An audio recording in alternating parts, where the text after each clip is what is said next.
watching. Okay, thank you. Hello, this is Acid Base 106, and what we're talking about are the acid-base properties of salts. We're going to start with some supporting information before we get to any of the information about salts. So the first supporting information statement is this: if HX is a weak acid and X-1 is its conjugate base, X-1 can act as a base in water. And so it can look like this. We have X-1 reacts with liquid water, that would be aqueous, and reacts with liquid water to make HX and OH minus. So it's increasing the concentration. Alexa, stop. Increasing the concentration of the hydroxide. Alexa, stop. Also, okay, so let me give you a specific example. And that specific example is going to be of the nitrite ion, which comes from nitrous acid. If that is aqueous, and we put it into water, liquid, then we're going to get HNO2, aqueous, plus OH minus, aqueous. Okay, so that's our specific example of the conjugate base of a weak acid acting as a base in water.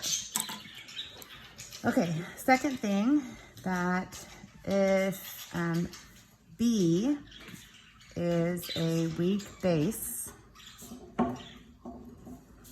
then BH plus is its conjugate acid,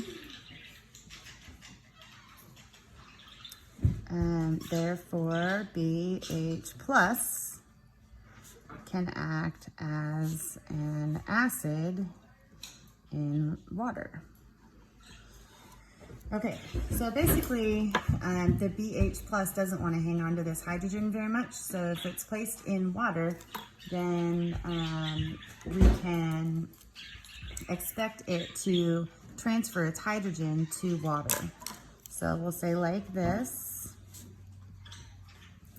that the BH plus aqueous plus water liquid in equilibrium with B aqueous and the hydronium ion aqueous. Okay, so a specific example of this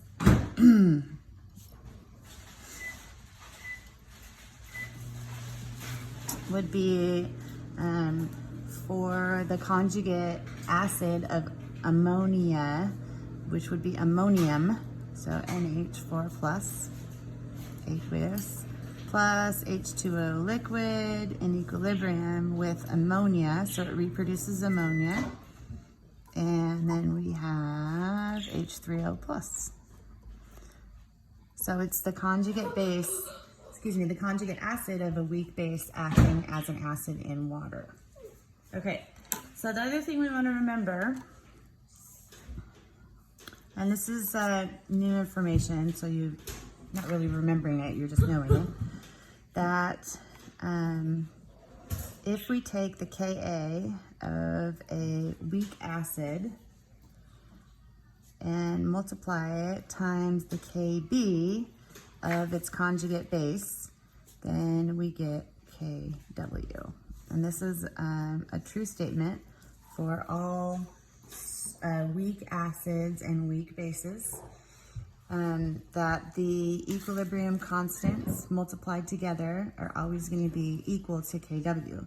So we know this is 1 times 10 to the negative 14, and this is the acid dissociation constant.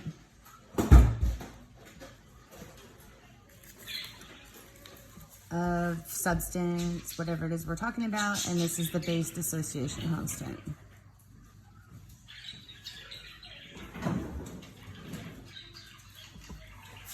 Okay, so for example, if we wanted to know, if we want the Kb for the nitrite ion, then we use the Ka for its acid, which would be HNO2. And that Ka we would look up, and we would write this expression, Ka times Kb equals Kw. And we would find the Ka of the nitrous acid, 4.5 times 10 to the minus 4, times the Kb, and that's of the nitrite ion, keep in mind, is equal to Kw, 1 times 10 to the negative 14.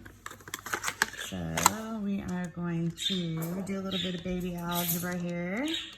Negative 14 divided by 4.5, second E, negative 4.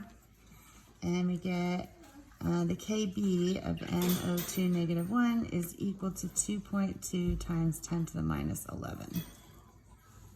Okay, so that's an example where we solve for the Kb of the conjugate base of a weak acid. And if we were trying to find, so this would be our first example. Second example, I'm going to fit over here. What is the Ka for NH4 plus?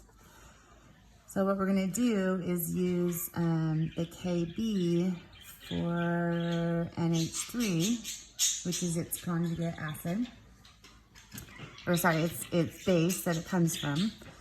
So we know Ka times Kb equals Kw, and we'll have the Ka, which is our unknown, times the Kb for ammonia, which is 1.8 times 10 to the minus 5, is equal to Kw, which is 1 times 10 to the minus 14.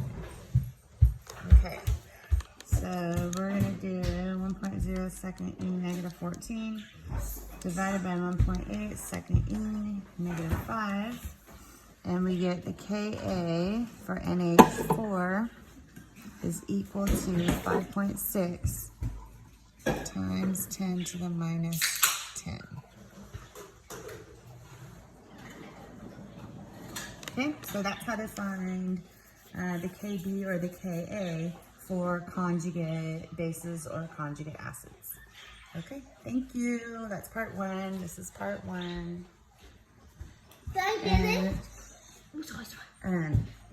And I think there'll be 3 parts. Okay, thank you. Bye.